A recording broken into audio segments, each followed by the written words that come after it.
Hello, my name is Lloyd Chapman, and I'm the president and founder of the American Small Business League. I'd like to talk to you briefly about President-elect Barack Obama's decision to drop his windfall profits tax on the oil and gas industry. So President-elect Obama campaigned on a windfall profits tax on the oil and gas industry to fund a $1,000 per household emergency rebate for energy for 2 years. He ran national television commercials on it and put it in his campaign speeches up to just days before the election. He was elected on the 4th. On November 6th, on his new change.gov website with all his administration's new policies, the number one issue under economy was the windfall profits tax for the oil and gas industry.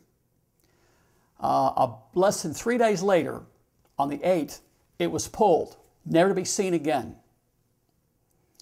No one from the mainstream media seemed to notice, so I wrote a press release about it and issued it.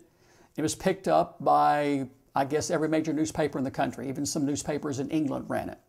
So the American Small Business League is how America found out that Barack Obama dropped his windfall profits tax on the oil and gas industry. And to date, Barack Obama has yet to go before the American people and explain why he dropped a policy he campaigned on for 2 years. I don't know about you, but I think it's unacceptable for him to do that. And guess who told the media and communicated to the media that he had dropped the windfall profits tax? An unnamed transition team aide. So what do you think about a guy running for president for 2 years? He's going to tax the oil and gas companies, tax their windfall profits, and use it to fund a $1,000 per household emergency energy rebate. He drops it about 48 hours after he first put it out there and let some young transition team aide talk to the media. And by the way, the excuse they gave was, well, we decided to drop it because oil dropped below $80 a barrel. Well, guess what? Oil dropped below $80 a barrel a month before the election.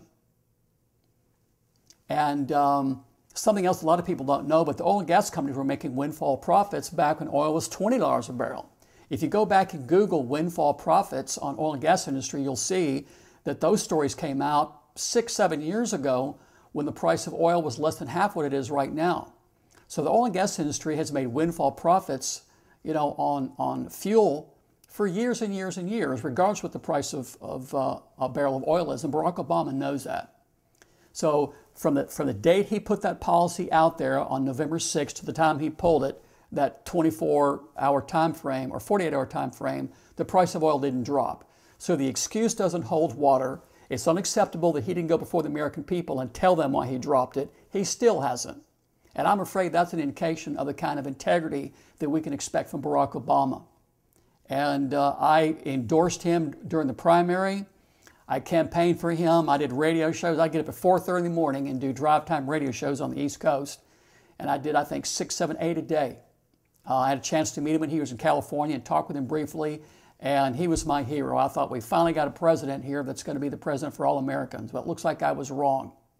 And I'm very disappointed. And I point to the oil and gas tax as an example of what I hope we're not going to see more of. But it's just not right, and I think you'll agree, for someone to campaign for 2 years on a major campaign pledge and pull it less than a week after he's elected with no explanation. I think it's unacceptable. And I think it's probably an indication of things to come from Barack Obama. Keep your eyes open for it. Thank you.